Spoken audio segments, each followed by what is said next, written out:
Welcome back to another Tony Montana video. In this video, this is something I really thought about making it, especially because of the times.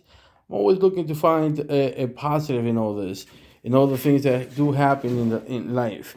And I'm not going to mention anything other than mention some of the things that are portrayed as dog fighting paraphernalia. I'm here to educate, so I'm here to basically make you understand what is said and what really means to have those tools or those items.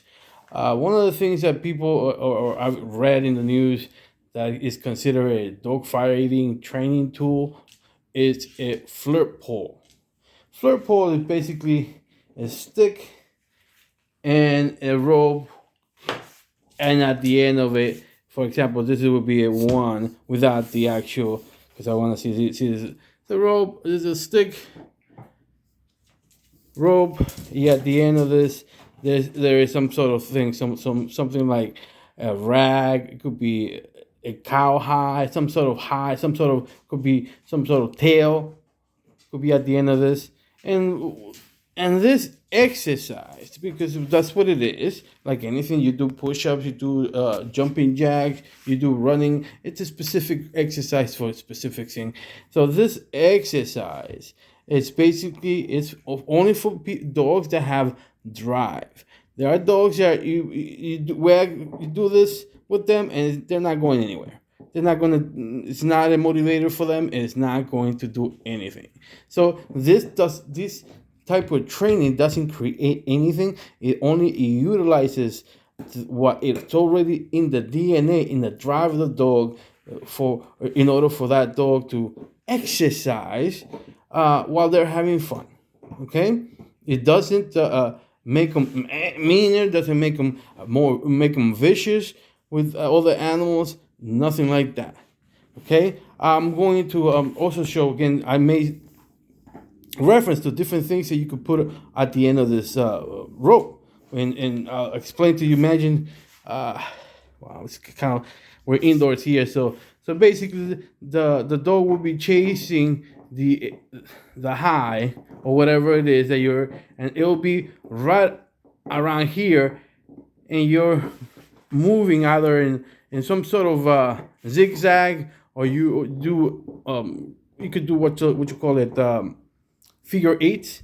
You could do figure eights, running around. Obviously, the dog will have to try to catch it, and maybe I can't do it here.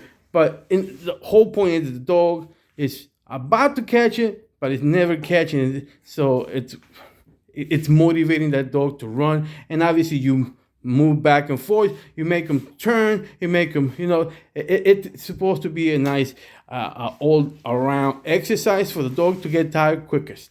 Okay, and it's interactive because you also are running. You usually are not in the center. You might be moving around as well, running up and down the where we will be doing it, big field. So you will be running up and down, and obviously up and down doing section 8. Like if you're here, this is you, and you're running and doing like kind of like this, running around like this. Your body, and the dog will be loving it. Now, here's another thing that a lot of misinformation says. This is a cowhide, okay? This is a cowhide, all right? Let's see if I could open it up. It's a little stiff. That's it's cure. But you see how it is? Okay? It's a cowhide. This usually is attached to that. It's also attached to other type of things. Why is it attached? Well, this is the most natural type of thing a dog could bite into.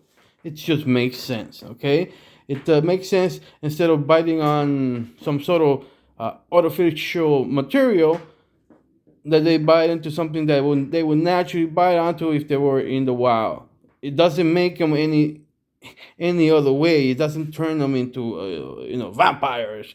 It doesn't turn them into anything else. This is just, again, another motivator for some dogs. Some dogs, you put them away with this, and this is nothing for them. It has no interest for, and that's just them. This is just for animals that actually are interested in to chew on, because this is edible. This is edible, and obviously, no, leave it, move back. They're not supposed to, but he's the younger one, so he's still learning that he needs to respect my boundaries. But anyway, you see this? It isn't unhealthy. This is why would anybody consider this to be something that makes a dog meaner or want to bite other? It's completely different. It's like you're running and then you're ready to rob a bank. Is that really the notion people want to make out of it?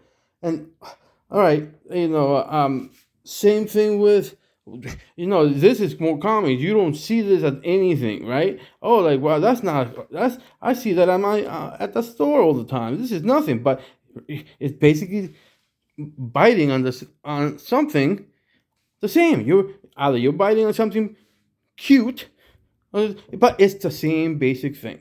But it's more natural for the animal to get on something natural, something that it's not, plastic, it's not rubber, it's something. But it's the mentality of the human. Like, oh, I really don't want to see, like, they don't want to see the face of the things they eat. Kind of an example.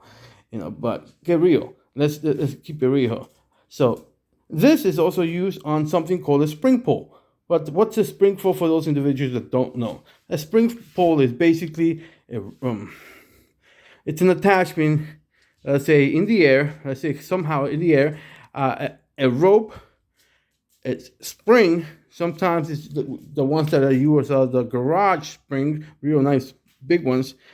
Then a little rope and some sort of, at the end, something to attract the dog to grab and pull down. So the dog is kind of like in this motion of up and down and back, because that's the dog's motion of it, kind of like an L. And obviously with the feet on the floor, it's best. So that way the dog is working out, basically the entire side of the back, the neck, the cranius, obviously the mouth, but that's just, again, another workout for dogs that like those type of exercise. Dogs that like to, bite on something. I one thing that I know that a lot of people do, and I don't, is play tug of war with my dog, with something like that. For people that consider hides something bad, or other type of things like this, it's a spring pole bad, they consider that a good, but I consider that bad, because that is making a connection that there could be a back and forth struggle between us, or between human and animal. And I don't want that. That's something I don't. When I grab something, I want them to 100% know that I'm grabbing it because I want to take it. It's not, let's play, you try to keep it, and I'm trying to take it away from you. I don't play that. So anyway, so so that's a game that I don't play. A lot of people do play. I don't. And I think that is the bigger issue than spring pole. Like I said, spring pole is just dog grabbing onto something like in the air, and then trying to pull it down, and using all the muscles, neck, back, stomach, everything to get that thing down. But obviously it's not going to come down. It's just a beautiful tool, but it's not a tool for dog fighting. That's the whole main thing here. These things are not the only way to train a dog to fight is to fight them. Like it's common sense. And I'm not condoning this. I'm just educating. This is an educational video. Like all the videos I try to make, or most of my videos, are educational one way or another. So, as I said, as I said, not everything is, is how you paint it, or it's being painted in the media. A lot of these things are useful for them to exercise, burn that energy, especially these breeding, a lot of socialization and burning of energy. So, again, also another thing is the breaking stick. The breaking stick isn't another dog fighting item. That is just a tool to safely safeguard dogs in case there's an accidental fight. And when it means an accidental fight, it could be out of anything. Something they wanted, boom, boom, boom, and then they all of a sudden start fighting. They're animals. You can't expect them to act like humans, and you can't expect people not to fight. So that's another thing. Now, you also hear about, the person had hanging tires for the dogs to chew on. Hello, there's a lot of if you go to these pet stores, you're going to see tires there for sale. This not, they're not talking about car tires. They're talking about toy tires that people can hang and so the dog could grab onto, or not maybe not hang onto, but just take it and chew on it, chew on the tire. But certainly, if it's a pit bull owner found with that it can be found in any most pet stores, that is deemed a dog fighting tool, and that is not right. So again, another thing. Here we go. I got that. That's a treadmill. The thing does not move unless the dog moves it. It's not. There's no electricity. This is just basically rolls, like skate rolls, and I see how I move my hand. That is it. That's it. And the dog moves it when he wants it, and don't when it don't, and you can't force it. You can't force one way or another. It is what it is, and that's all part of working out. I got my machine here. I have other machines somewhere else, I have this machine, so am I training for something? Am I going to do some mischievous thing with this machine because I'm training for something with that machine? No, it's part of living with pit bulls, living with dogs that are, have activity needs. So it is what it is. So anyway, I'm going to leave it at that. I hope you appreciate it. This is about positive talk. This is about information, not disinformation. This is about keeping it real and keeping it about the dogs. All right? So until next time, this is Tony Montana. Peace.